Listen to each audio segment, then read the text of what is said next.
जो प्रसंग के अनुसार अगर कथा रह जाए, आप लोग ना सुन सकें, तो आस्था चैनल से यूट्यूब पे आप चले जाइएगा और वहाँ बची हुई कथा आप सुन सकते हैं।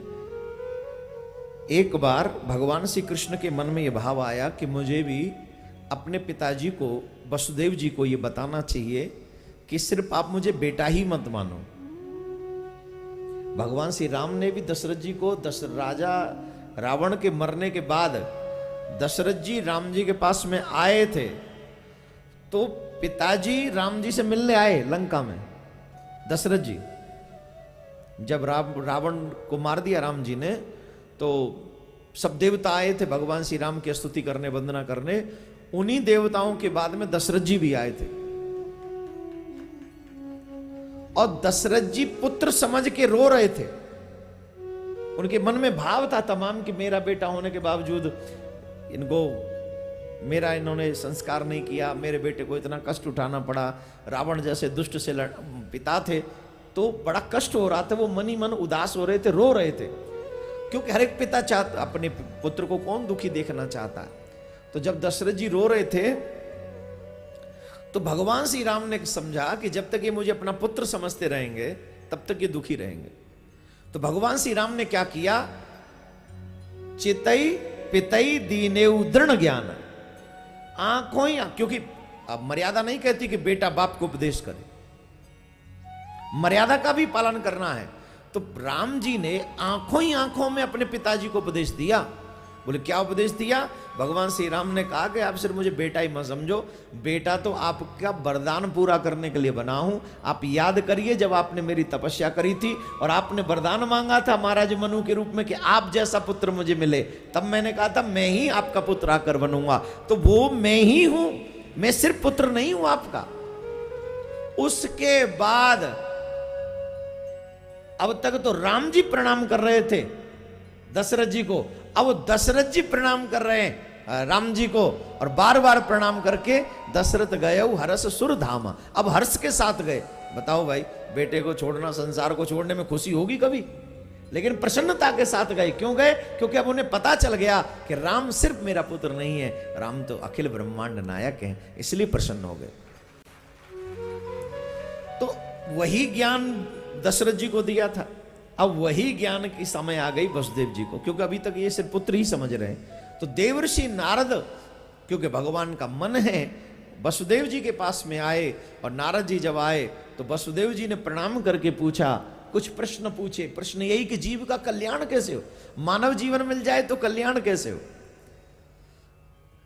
अब यहां ये प्रसंग पहले दिन भी बोलता हूं, लेकिन अभी बोलना इसलिए लाजमी है क्योंकि पहले दिन हमारे हिंदुओं में एक आदत है, 7वें दिन चलेंगे, 7 दिन का लाभ ले आएंगे। पहले दिन से 7 दिन नहीं आएंगे, उनका स्वभाव हो गया है। लेकिन 7 दिन की कथा का लाभ तो आप ले सकते हो, पर 7 दिन का आनंद नहीं ले सकते आज के दिन में। ठीक है ना? तो 7 दिन का आनंद 7 दिन जाके मिलता है, वो ज्ञान भी, वो प्रेम भी, वो अनुवाद भी, सब वही मिलता है। तो आप सबसे मेरा आग्रह, जो भी अब मैं 4 तारीख से जाऊंगा कलकत्ता बंगाल में, तो वहां पहले ही दिन से आप कथा में पहुंचिए। प्रयागराज में 2 ही दिन के लिए जाऊंगा, तो वहां पहले ही दिन से, वहां तो 7वां दिन आएगा ही नहीं। लखनऊ 17 से पहले ही दिन, बेंगलोर 26 से पहले ही दिन से आप पहुंचिए और पूरी कथा आप लोग सुनिए। और वृंदावन में तो पाटोत्सव है 12 तारीख का, वहां भी आप जो पास पास में है वो हमें, तो पहले ही दिन से कथा सुननी चाहिए। लेकिन ये पहले दिन मैंने प्रसंग बोला था, अभी बोलता हूं, व्यक्ति का कल्याण 3 ऋण चुकाए बगैर नहीं हो सकता, पितृ ऋण, देव ऋण और ऋषि ऋण। जब तक जीव 3 ऋण नहीं चुकाएगा, जीव कभी मुक्ति नहीं पा सकता। पितृ ऋण, ऋषि ऋण। पितृ ऋण होता है जीव सुयोग्य संतान पैदा करने से, जो हमारे जाने के बाद हमारे पितरों को जल दे सके, तर्पण कर सके, श्राद्ध कर सके। तो ऐसी संतान जब होगी तो उससे हमारे पितृ ऋण, हम उससे मुक्त हो जाएंगे। फिर देव ऋण, देव ऋण सूर्य का प्रकाश फ्री मिलता है, पवन की वायु फ्री मिलती है, जल की शीतलता फ्री मिलती है, अग्नि की तपस फ्री मिलती है, पृथ्वी पर रहना हमको फ्री मिलता है। देवता हमको ये देते हैं। बिना ऑक्सीजन के हम लोग जिंदा नहीं रह सकते। रह सकते हैं क्या? ऑक्सीजन का कितना पैसा परमात्मा लेता है आपसे? कौन सा टैक्स चुकाते हो आप? वायु का कौन सा टैक्स चुकाते हो? सूर्य के प्रकाश का, ये घर में आप बिजली जलाते हो उसका बिल देते हो कि नहीं देते हो? कितनी महंगी होती जा रही है बिजली, लेकिन सूर्य का प्रकाश पूरे दिन आपके घर में रहता है, 12-13 घंटे 14 घंटे, कितना बिल देते हो? ये सूर्य देवताओं का ऋण है। बोले देवताओं का ऋण कब ऋण होता है? बोले जब जीव यज्ञ करता है और यज्ञ करके देवताओं के नाम से आहुति देता है, तो जब सूर्याय नमः स्वाहा, चंद्राय नमः स्वाहा, अग्निदेवाय नमः स्वाहा, जब ऐसे आहुतियां देता है देवताओं के नामों से, तो जो आहुतियां लगती हैं उससे वो हमारा देव ऋण उऋण होता है। अब तीसरा ऋण, महाजना ये न गता सपंथा, ऋषियों ने जो हमारे लिए सुंदर मार्ग बनाए हैं, हमें पुराणों में तपस्या करके ज्ञान अर्जित करके मानव को जीना सिखाया है, how to live life. If you want to know कि जिंदगी हमें अच्छी जीनी चाहिए, if you want to live good life, then you first read, first you listen the every Puranas, Vedas, Shastras. Veda सुनो, पुराण सुनो, शास्त्र सुनो। क्यों? बोले उसमें बताया गया है क्या करना चाहिए और क्या। अच्छी जिंदगी जियोगे तो वही मिलेगा जो पाओगे, और बुरी जिंदगी जियोगे तो वही मिलेगा जो तुम नहीं चाहते। कोई भी नहीं चाहता। नरक में कौन जाना चाहता है? फिर भी जाना पड़ेगा। बिल्ली, बंदर, चींटी, मच्छर, हाथी, घोड़ा, श्वान, कोई बनना चाहता है? अगर अच्छे कर्म नहीं किए तो बनना पड़ेगा। तो उन सब चीज, अब क्या करें क्या न करें ये सब पुराणों में है। तो वो ऋण जो ऋषियों ने इतने हजारों वर्ष तपस्या कर करके ज्ञान अर्जित कर करके हम सब के लिए दिया है, वो ऋण हम उससे कैसे उऋण हो? बोले इस ऋण से उऋण होने के लिए हमें शास्त्रों का अध्ययन और श्रवण करना चाहिए, जो आज का बच्चा नहीं करता। आजकल तो लोग कहते हैं इन कथाओं से क्या मिलता है। ऋषियों ने ही बताया था खाना कैसे चाहिए, ऋषियों ने ही बताया था सोना कैसे चाहिए, ऋषियों ने ही बताया था कब उठना चाहिए, ऋषियों ने बताया कब सोना चाहिए। इवन हमारे ऋषियों ने यह भी बताया सुयोग्य संतान चाहिए तो किस समय गर्भ धारण करना चाहिए, यह भी हमारे ऋषियों ने बताया। वो मुहूर्त बताया, वो तिथियां बताई। दुर्भाग्य यह है हमारा कि हम सब उसका अध्ययन नहीं करते हैं, और इसलिए हमारे घर में खरदूसर, तृष्णा, रावण और कंस और शिशुपाल ऐसे नहीं, पर उनके छोटे मोटे मच्छर पैदा हो जाते हैं। वैसे तो नहीं हो सकते साहब, वैसे भी हो जाए तो बहुत बड़ी बात है। भोलेनाथ की कितनी तपस्या करी रावण ने, ब्रह्मा की कितनी तपस्या करी, हिरण्यकश्यप ने करी थी कि नहीं? हमारा बेटा तो हनुमान चालीसा पाठ करके कहता है oh my God live it, हो गया। सिर्फ एक हनुमान चालीसा का पाठ में उसका पारायण हो जाता है। तो हमारे ऋषि मुनियों ने ये पुराण हमें दिए, तो उससे हमारी मुक्ति कैसे होगी? बोले कलयुग के लोगों पे समय कम है, पुराण अधिक हैं, वेद अधिक हैं, तो वो लोगों के पास उतना समय नहीं है, तो कैसे उस ऋण से उऋण होंगे? बोले मात्र 7 दिन श्रीमद् भागवत कथा श्रवण करने से वो ऋषि ऋण से उऋण हो जाएगा। 3 काम क्या है? यज्ञ करना चाहिए, देवताओं के ऋण से उऋण हो गए, सुयोग्य संतान हो जो पितरों को तर्पण कर सके, श्राद्ध कर सके, उससे पितृ ऋण उऋण हो जाएगा, और श्रीमद् भागवत कथा सुननी चाहिए जिससे जीव ऋषियों के ऋण से उऋण हो जाएगा। इन 3 ऋण से उऋण होते ही जीव की मुक्ति हो जाती है। राधे राधे बोलना पड़ेगा, जोर से बोलना पड़ेगा। कौन कौन चाहता है हम भी उऋण हो जाएं इस ऋण से? चाहते हो? चाहते हो कि नहीं? सब चाहते हैं। 2 काम तो आप अपने हाथ से कर सकते हो, यज्ञ कराना और कथा सुनना, ये तो आप अपने आप कर सकते हो। तीसरा काम थोड़ा कठिन है, सुयोग्य संतान जो तर्पण कर सके, जो श्राद्ध कर सके, उसी में पूरा जोर लगाइए। और वो तभी लगेगा जब आप अपने बच्चों को धर्म के विषय में समझा सकेंगे, उन्हें धर्म बता सकेंगे, तभी आपके बच्चे श्रद्धा के साथ श्राद्ध कर सकें। तो ये 3 ऋण से उऋण होते हैं तो जीव की मुक्ति होती है। यहाँ नव योगेश्वर संवाद भी है। जनक जी महाराज पूछते हैं, लेकिन समय को अभाव है, इसलिए वसुदेव जी महाराज चले गए। फिर वो कुरुक्षेत्र में ब्रजवासियों से मिलना इत्यादि। फिर वहां से वापस आते हैं 100 वर्ष के बाद 100 वर्ष के बाद श्री कृष्ण ब्रजवासियों से मिले। ये विरह का प्रसंग है, इसको बोलूंगा तो आप बोलोगे कि रुला देता है, तो समय ज्यादा लग जाएगा, इसलिए क्योंकि समय का अभाव है। 100 वर्ष के बाद मिलकर सबसे कुशल क्षेम पूछकर श्री कृष्ण द्वारका वापस आए। और एक दिन यदुवंशियों को सांप लगा, मूसलम कुलनाशना, वो कथा आपको पता है। कैसे सांप लगा? बोले एक, मैं हमेशा कहता हूं 3 लोगों का अपमान मत करो, नाम बताओ कौन है 3? ब्राह्मण, साधु और भक्त। और आज का व्यक्ति जानबूझ के उन्हीं का उपास पहले करता है, और यही हमारे विनाश की जड़ है। जो लोग कहते हैं ना हमें कुछ मिल नहीं रहा, शांति नहीं मिल रही, ये नहीं हो रहा, हमें नुकसान ही नुकसान हो रहा है, हमारा दिन पे दिन घाटा ही हो रहा है, हम अशांत होते जा रहे हैं, नींद नहीं आती, ये कहीं ना कहीं जो साधु संतों की चुगली आप करते हो, सुनते हो, ये उसी का परिणाम है। जब अधिक हो तो सुनो मत, चुपचाप निकल जाओ। और मैं तो कितनी बार कह चुका हूं, जो कोई आपके फोन पे बुराइयां करता हो उसे ब्लॉक कर दो। आप सुन रहे हो तो वो कर रहा है, और ये आपके हाथ की बात है। जितनी बुराई आप सुनोगे उतने ही पापी आप भी हो, और जिसकी बुराई होती है ना उसका पाप घटता है, और जो सुनता है जो करता है उन दोनों को लगता है। वैसे बहुत दयाशील लोग हैं दुनिया में, तो ये संत की, ब्राह्मण की, गुरु की, भक्त की इनकी निंदा नहीं सुननी चाहिए, न करनी चाहिए। गौ हत्या के बराबर पाप लगता है, लेकिन आज के व्यक्ति को क्या फर्क पड़ता है कितनी गौएं मारकर बैठा हुआ।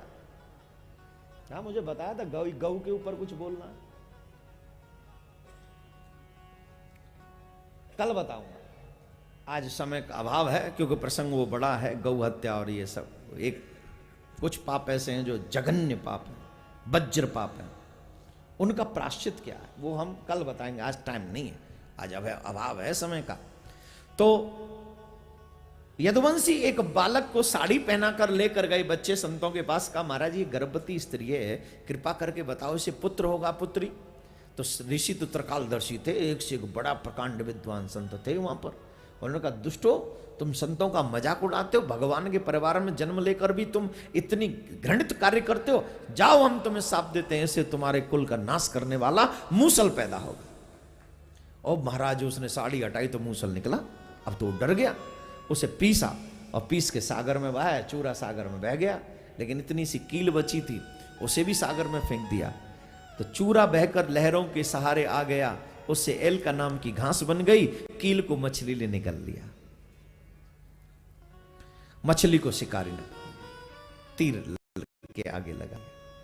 और एक दिन वही कुछ यदुवंशी मदिरा पान करके 2-4 आ गए, सब लोग वहीं पहुंचे हुए थे। तो एक दूसरे पर अपशब्द, एक जो मदिरा पान करके आए थे उन्होंने बोला, और जैसे ही अपशब्द बोला तो मेरे प्यारे एक दूसरे पर वही घास उखाड़ उखाड़ कर मारने लगे। वो घास ही तलवार का काम करने लगी। प्रभास क्षेत्र में यदुवंशी आपस में लड़कर, देखिए जो लोग मदिरा पान करते हैं ना, शरीर के लिए तो हानिकारक है ही, साथ में तुम्हारे चरित्र के लिए हानिकारक है। भगवान के परिवार में 2-3 पी के आ गए तो पूरा परिवार ही मिट गया, पूरा समाप्त हो गया। बलराम जी महाराज बचाने गए, भगवान ने कहा बस लीला पूरी हो गई, आप भी पधारो। तो भगवान ने जैसे ही कहा, बलराम जी ने एक क्षण का विलंब नहीं किया, बलराम जी के मुख से एक सर्प निकला, पाताल में गया, और वहां से स्वरूप धारण करके बलराम जी महाराज प्रस्थान करते हैं। अब भगवान श्री कृष्ण अपने परिवार को जाता हुआ देख रहे हैं, एक वृक्ष के नीचे बैठकर। देखो महाभारत का युद्ध अकेले जितवाने वाले अपने ही बच्चों को एक क्षण भी रोकने नहीं गए।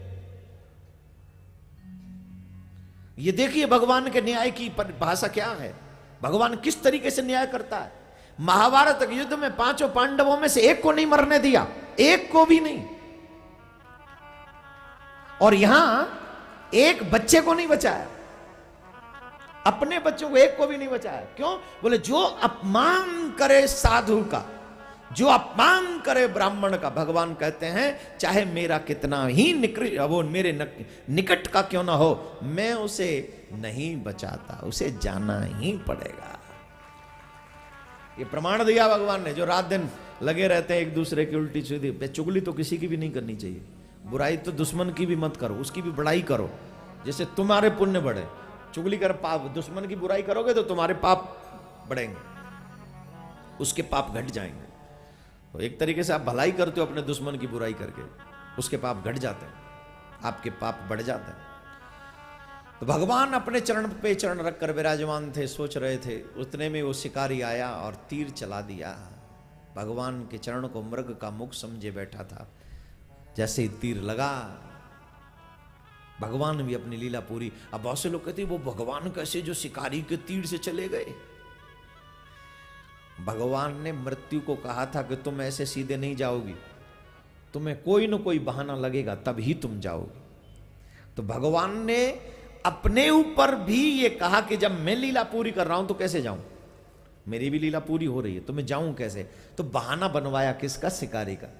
महाभारत के युद्ध में एक बाण जिसको न लगाओ, शिकारी का बाण उन्हें ले लेगा नहीं। भगवान श्री राम ने सरयू में जाके अपने लीलाओं को पूरा किया, भगवान श्री श्याम ने इस शिकारी के माध्यम से वो लीला पूरी करते हैं। और जब लोगों ने पूछा धर्मम किम शरणम गता, उद्धव ने पूछा आपके जाने पर धर्म किसकी शरण में जाएगा, तो भगवान कहते मैं कभी नहीं जा रहा हूं, मैं अपने स्वरूप को भागवत में विराजमान करा कर जा रहा हूं।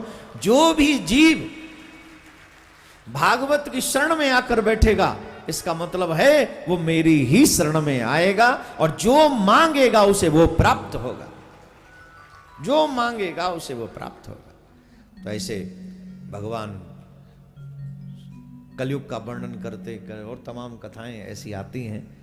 तो वो कथाएं, कलयुग की बात सिर्फ इतना बता दूं मैं आपको, कलयुग 4,32,000 वर्ष का है, इसकी आयु है। पहला चरण इसका 4 चरणों में बांटा गया है, 1,08,000 वर्ष। पहले चरण में जीव की आयु 100 वर्ष है, दूसरे में 50, 25, तीसरे में 12.5, चौथे में। तो घोर कलयुग जब होगा, जब 9 वर्ष का बच्चा दादा और नाना बन जाएगा। और इसके लिए अभी से देखने को मिला है, अभी किसी बाहरी कंट्री में जो मैसेज मिला है, जो सबसे यंग माँ बाप बने हैं वो 5 साल के बच्चे हैं दोनों। ये मैं न्यूज चैनल पे सुन के बोल रहा हूं, और उनका उन्होंने नाम नूम सब डाला है, 5 साल दोनों। तो ये जो स्थिति है प्रारंभ हो गई, कलयुग की ओर हम बढ़ गए। और कलयुग में ना कोई माँ रहेगी, ना बेटी रहेगी, ना बहन रहेगी, ना बाप रहेगा, ना भैया रहेगा, कोई रिश्ता सुरक्षित नहीं होगा। इवन मैं ये कहूं कि कलयुग में ये पता ही नहीं होगा कि किसकी औलाद है, पता ही नहीं होगा कि किसकी औलाद है। तो धर्म नाम की कोई चीज नहीं रह जाएगी। भगवत नाम, आज तो आप कथाएं सुन रहे हो, 5,000 वर्ष बाद कोई कथा सुनने को नहीं मिलेगी। गंगा यमुना इस पृथ्वी पर नहीं रहेगी 5,000 वर्ष बाद, सिर्फ 5,000 वर्ष बाद। तो घोर कलयुग तो बहुत दूर की बात है, न गंगा होगी, न जमुना होगी, न कथा होगी, राम कृष्ण का नाम तक नहीं लोग जानेंगे। इतना घोर कलयुग इस 5 वर्ष के भीतर आ जाएगा। तो मेरे भैया एक बात बता दो, जहां इतनी कथाएं, जहां इतना भजन, जहां इतना सत्संग सब हो रहा है, उस समय तुम अपना कल्याण नहीं कर सकते तो आगे कैसे कल्याण कर पाओगे? अभी नहीं तो कभी नहीं। मैं हमेशा कहता हूं अभी करो जो कुछ करना है, फिर कभी नहीं। तो जो लोग मानव जीवन पाकर इस सुंदर समय पर भी अपना कल्याण नहीं कर सके, उनसे बड़ा मूर्ख कोई नहीं। मानव जीवन खाने की, पीने, सोने, समाने के लिए नहीं है, मानव जीवन हरि को पाने के लिए है। इसलिए भगवान की कथा सुनो, भगवान का भजन करो, परोपकार करो, सत्कर्म करो। सत्कर्म ही भगवान तक हमको ले जाएंगे, अदरवाइज हम भवसागर में डूब जाएंगे। तो भगवान श्री कृष्ण ने अपने स्वरूप को भागवत में विराजमान कराया, और जैसे बिजली चमकती अचानक से भयंकर, यहाँ देवताओं की भी आंखें चौंधे आ गईं और उनकी आंखों में अंधेरा सा छा गया, और भगवान अपने गोलोक धाम के लिए प्रस्थान कर गए। बोलो कृष्ण कन्हैया लाल की जय। और भी उप कथा क्रम बहुत बड़ा है, लेकिन क्योंकि समय का अभाव हो रहा है, सर ढक लें। संपूर्ण श्रीमद् भागवत कथा प्रारंभ से लेकर अंत तक सुनेंगे। और जो पीछे खड़े हैं, जब तक आप बैठोगे नहीं, मुझे पता नहीं चलता कि आप लोग खड़े किस लिए रहते हो। अरे खड़ा रहना है तो फिल्मों में जाके खड़ा हुआ करो, जैसे कोई बुरा दृश्य देखे तो भाग लो वहां से। यहां तो भगवान की कथा है, यहां कभी खड़ा नहीं रहना चाहिए, यहां तो बैठकर श्रद्धा से भगवान की कथा श्रवण करनी चाहिए।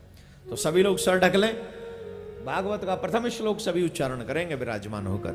और यह संपूर्ण श्रीमद् भागवत कथा हम आपको सुना रहे हैं। इस कथा में आपको पूरा लाभ मिल जाएगा। और आरती का दर्शन किए बगैर आज कोई न जाए, क्योंकि आज की आरती संपूर्ण आरती होगी और उस आरती में 7 आरतियों का लाभ, पूरी भागवत का लाभ छिपा होगा।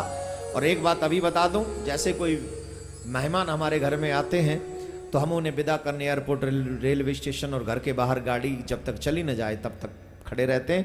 तो ठीक 7 दिन से भगवान हमारे बीच में आए हैं कल्याण करने के लिए, भागवत भगवान। तो आज जब हम इनको विदा करेंगे तो जब तक भागवत पूजन न हो जाए, व्यास जी ये व्यासपोत जो भागवत पोथी है, जब तक जजमान अपने सर पे रख के विदा न करें, इस व्यासपीठ की फेरी न लगाएं, तब तक आप लोग घर न जाएं, तब तक बैठकर इंतजार करें। और भगवान को विदा करके पुनः एक अगली साल आने की प्रार्थना करके फिर हम अपने घर के लिए प्रस्थान करेंगे। तो जितने भी लोग YouTube पे इस समय कथा श्रवण कर रहे हैं, सब्सक्राइब नहीं किया है तो सब्सक्राइब कर लीजिए। और जिन लोगों ने शेयर नहीं किया है शेयर कीजिए, कमेंट नहीं किया है कमेंट कीजिए, और लाइक तो जरूर कीजिए, ज़्यादा से ज़्यादा लोगों तक पहुंचाइए। और आप सब पंडाल में बैठे हुए भागवत का श्लोक बोलिए। सच्चिदानंद रूपाय सच्चिदानंद रूपाय विश्वोत्पत्त्यादि हेतवे विश्वोत्पत्त्यादि हेतवे तापत्रय विनाशाय तापत्रय विनाशाय श्री कृष्णाय वयं नुमः श्री कृष्णाय वयं नमः। सतचित आनंद घन सर्वेश्वर सच्चिदानंद के चरणों में कोटि कोटि प्रणाम है। उनको प्रणाम करके भागवत प्रारंभ करते हैं। भागवत के प्रथम स्कंद में 19 अध्याय हैं, प्रश्नों के साथ भागवत प्रारंभ होती है। 24 अवतारों का वर्णन है। द्वितीय स्कंद में 10 अध्याय हैं, सद्यो मुक्ति क्रम मुक्ति का वर्णन है। तृतीय स्कंद में 33 अध्याय हैं, जिसमें सर्ग सृष्टि का वर्णन है। नारायण की नाभि से कमल, कमल में से ब्रह्मा और इत्यादि सृष्टि का उपकरण जो हुआ, सृजन जिस तरीके से हुआ, सृष्टि का निर्माण जिस तरीके से हुआ, वो तृतीय स्कंद में है। चतुर्थ स्कंद में चारों धर्मों का वर्णन है, विसर्ग लीला का वर्णन है। 4 वर्ण अगर हम इस तरीके से कहें, ब्राह्मण को ज्ञान के द्वारा धर्म की रक्षा करनी चाहिए, क्षत्रिय को बल के द्वारा धर्म की रक्षा करनी चाहिए, वैश्य सेठ धनवान लोगों को धन के द्वारा धर्म की रक्षा करनी चाहिए, सेवक जिनके पास धन नहीं है उन्हें अपना तन लगाकर धर्म की रक्षा करनी चाहिए। एन कैन प्रकारेण अपने प्राण न्योछावर करके भी अगर धर्म की रक्षा होती हो तो कभी भी धर्म को अकेला नहीं छोड़ना चाहिए, धर्म की रक्षा के लिए आगे खड़ा रहना चाहिए। यह चतुर्थ स्कंद में वर्णन है। पंचम स्कंद में 26 अध्याय हैं, स्थान शक्ति लीला का वर्णन है। षष्ठम स्कंद में पोषण लीला का वर्णन है। 19 अध्याय हैं। सप्तम स्कंद में ऊती लीला का वर्णन है। 15 अध्याय। अष्टम स्कंद में 24 मनवंतरों का वर्णन आता है। 9वें स्कंद में 24 अगेन अध्याय हैं, जिसमें ईशान लीला का वर्णन है। 10वें स्कंद में 90 अध्याय हैं, जिसमें निरोध लीला का वर्णन है। जैसे भगवान श्री कृष्ण के जन्म की कथाएं, ब्रज की कथाएं और द्वारका की कथाएं, विवाह की कथाएं 10वें स्कंद में ये अधिकांश कथाएं हैं। एकादश स्कंद में मुक्ति लीला का वर्णन है। 31 अध्याय हैं और 13 अध्याय हैं द्वादश स्कंद में, जिसमें भगवान की आश्रय लीला का वर्णन है। भगवान के नाम का आश्रय ले लेना चाहिए। 7वें दिन राजा परीक्षित जब जाने लगे तो सुखदेव मुनि ने पूछा, हैप्पी हो? बोले अब क्या महाराज, अब कोई चिंता नहीं, आज 7वां दिन है, आज मैं मर जाऊंगा। तो सुखदेव जी को लगा अभी भी इसको मरने की चिंता है। बोले सुन सुन सुन, एक कथा छूट गई, वो तुझे सुना देता हूँ। बोले हाँ सुनाओ महाराज। बोले एक राजा था, शिकार खेलने के लिए जंगल में गया, और जब जंगल में गया तो वहाँ उसे भयंकर बारिश होने लगी, चारों तरफ कुछ कुछ दिखाई नहीं पड़ा, आंधी तूफान आने लगा, वहाँ उसे कोई नजर नहीं आ रहा था। वहाँ एक छोटी सी झोंपड़ी थी, उस झोंपड़ी की तरफ वो भगा और भाग कर पहुंचा, दरवाजा खटखटाया तो उस झोंपड़ी के पास में बड़ी आवाज आ रही थी, बहुत आवाज आ रही थी। आवाज भी आ रही थी क्योंकि आंधी तूफान चल रहा था, प्लस गंदी स्मेल आ रही थी उस झोंपड़ी में से। तो उसने कहा दरवाजा, हाथ राजा ने ऐसे अपने नाक पे यूं रखा और आवाज देने लगा, अरे दरवाजा खोलो, दरवाजा खोलो, अंदर से आवाज आई, हम नहीं खोलेंगे। अरे बोले क्यों नहीं खोलोगे? बोले हम इसलिए नहीं खोलेंगे क्योंकि जो व्यक्ति यहाँ एक बार आ जाता है फिर यहाँ से जाने का नाम नहीं लेता। और यहाँ हम बैठे अपने लिए कुटिया बना के, और ये सब लोग हम सपोर्ट करते हैं, और लोग अरे बोले कि यहाँ कौन रुकेगा, इतनी गंदी स्मेल आ रही है, बारिश नहीं हो रही होती तो मैं सारी रात बाहर ही रहता, आपके पास आता ही नहीं, अंदर कौन आएगा ऐसे? बोले नहीं नहीं नहीं नहीं, हम नहीं आने देंगे। बोले मैं वचन देता हूं सुबह होते निकल जाऊंगा। तो दरवाजा खोला, वचन का नाम सुनकर, वचन दे रहे हैं तो दरवाजा खोला, अंदर झांका तो बड़ा गंदा माहौल था, एक ही व्यक्ति उसमें रह सकता था, इतनी जगह थी वो। और चारों तरफ जो आपकी नाक में होता है, मुंह में होता है, कान में होता है, मल मूत्र वहां पड़ा हुआ था, सब मल भ्रष्टा, सब बड़ी गंदी स्मेल आ रही थी। राजा मुंह पे कुछ रख कर ऐसे चुपचाप खड़ा हुआ, बोले यहां कौन रहेगा, इतनी गंदी स्मेल आ रही है। अरे बोले देखता हूं, सुबह जाओगे, वचन दिया है, ध्यान रखना, निकल जाना। बोले हाँ निकल जाऊंगा। अब सुबह हुई, उस व्यक्ति ने बाहर से दरवाजा खटखटाया, निकलो। अब वो कह रहा मैं नहीं निकलूंगा।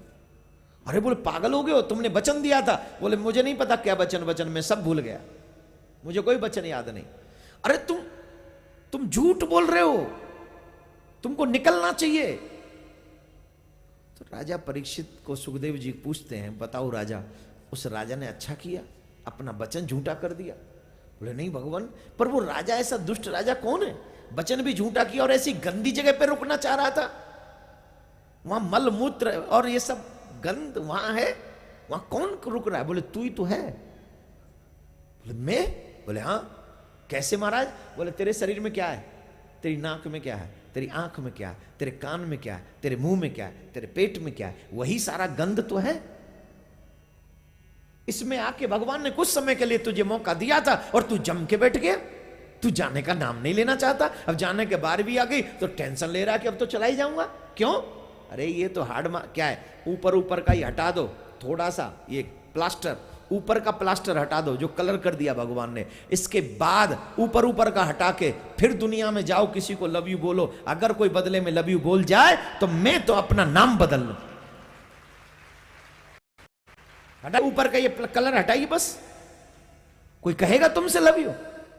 भगवान ने पेंट अच्छा कर दिया है कुछ समय के लिए, और हम घमंड करते हैं, अरे अंदर झांक कर देखो सारा गंद ही गंद है। सुखदेव जी की बात सुनकर राजा परीक्षित गदगद हो गए। जय हो महाराज, जिसे आप जैसा गुरु मिल जाए उसे मरने से क्या डर है। तिलक किया, पूजन किया और गंगा जी के तट पर कुश आसन पर बैठ गए। तक्षक के आने का इंतजार किया। सुखदेव मुनि को विदा करके आए हैं और जो भी द्रव्य दक्षिणा थी उनको देकर विदा किया। और तक्षक आया, डसा, ये तो श्राप की पूर्ति भर है। सच यह है इस संसार से सबको जाना पड़ता है। जैसे ही भागवत संपन्न हुई थी उसी समय राजा के प्राण भगवान में समा गए थे। तो आइए भागवत का अंतिम श्लोक आप सब बोलें। नाम संकीर्तनम यस्य, नाम संकीर्तनम यस्य, सर्व पाप प्रणाशनम, सर्व पाप प्रणाशनम, प्रणामो दुख समनस, प्रणामो दुख समनस, तम नमामि हरिम परम, तम नमामि हरिम परम। श्री व्यास जी महाराज ने भागवत के अंतिम श्लोक में लिखा है, हे कलयुग के मानव, इस संसार में आकर जीवन का एक ही लाभ है, एक ही सबसे बड़ा लाभ है, भगवान का नाम जपो।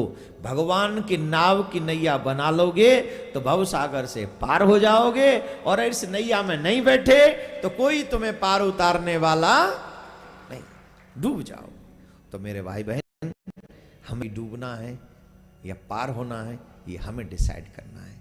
जितना नाम जपोगे, जितना सत्कर्म करोगे, उतना तर जाओगे। और बाकी के बहुत लोग आए, बहुत लोग डूब गए, उन डूबों में हमारा नाम ना आए, ऐसी में भागवत महापुराण से आप सबके लिए प्रार्थना करता हूँ। जिन जिजवानों ने जिस मनोरथ के साथ भागवत कथा कराई है, मेरे ठाकुर उनके सभी सुंदर मनोरथों को पूर्ण करें। और अगर कोई मनोरथ ना हो तो भगवान उन्हें अपने चरणों की अथक भक्ति प्रदान करे, जिससे इनका भी कल्याण हो। और जो आयोजक हमारे लोग हैं, भगवान उनकी भी मनोकामना पूरी करे। मामा जी की भी इच्छा पूरी करे। और क्योंकि मामा जी अथक प्रयास करके पुणे में ये दिव्य आयोजन कराते हैं, तो जितने भी, एक बार ताली बजाओ। इच्छा पूरी करा ले ली क्या? करानी है? नहीं करानी?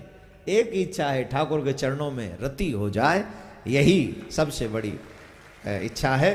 तो आप सबकी भी मनोकामना, जो भी श्रोता जिस भाव से श्रीमद् भागवत कथा श्रवण करने के लिए पधारे, हमारी व्यासपीठ आपके लिए शुभकामना करती है। भगवान करे आपके प्रत्येक मनोकामना जो सुंदर हो, जो परोपकारी हो, जो आपके कल्याण के लिए हो, वो सारी इच्छाएं आपकी पूरी हो। ऐसा व्यासपीठ से आपको शुभकामना, शुभ आशीर्वाद है। राधे राधे बोलना पड़ेगा। अभी मुझे कुछ शब्द कहने हैं, कह दूं कि नहीं? कह दूं? जीवन बहुत अनमोल है, एक बार गया दोबारा नहीं आएगा। और ये बात जितनी जल्दी समझ जाऊं उतना ही अच्छा है। कल किसी ने देखा नहीं, हु हैज सीन टुमारो। जो भी शुभ काम करना है वो आज करिए, कल नहीं। क्योंकि कल तो काल का नाम है। काल करे सो आज कर, आज करे सो अब, पल में परलय होएगी बहुर करेगो कब। तो कल नहीं, आज। तो आज जब भागवत संपन्न हो रही है, तो आप भी भगवान से अपने कल्याण की ही कल्पना करें, उनके चरणों में प्रार्थना करें। हे प्रभु, मानव जीवन सफल हम सबका हो, ऐसी कृपा आप हमारे ऊपर करिए। आप कृपा करिए गोविंद, आप ही की कृपा से हमारा बेड़ा पार हो सकता है। तो ये प्रार्थना आप भगवान से रोज किया करें, आज भी करें, भागवत महापुराण से प्रार्थना करें। अभी कौन कौन चाहता है कि मंच पे आके भागवत जी को विदा करना है, पूजन करना है?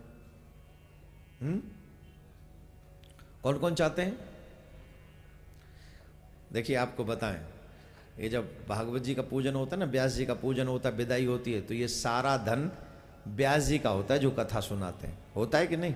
पंडित जी का होता है। और 7 दिन पंडित जी ठाकुर जी के गीत गाते हैं, आप लोगों का कल्याण करते, तो साथ में जो दक्षिणा मिलती है वो पंडित जी का होता है। लेकिन आप सबको बता दूं, आज के दिन आप जो भी दक्षिणा चढ़ाएंगे यहाँ पर, वो सब का सब अनाथ आश्रम के लिए उस भूमि दान में ही जाएगा। आज आप जो भी चढ़ाएंगे यहाँ पर, वो हम अपने और अपने परिवार के ऊपर खर्च नहीं करेंगे। वो सारा धन हम भगवान के उस सेवा कार्य में ही लगाएंगे। बहुत लोगों की बड़ी समस्या होती है, जो लोग थोड़े बड़े हो जाते हैं, ज़्यादा खर्चा करना नहीं चाहते।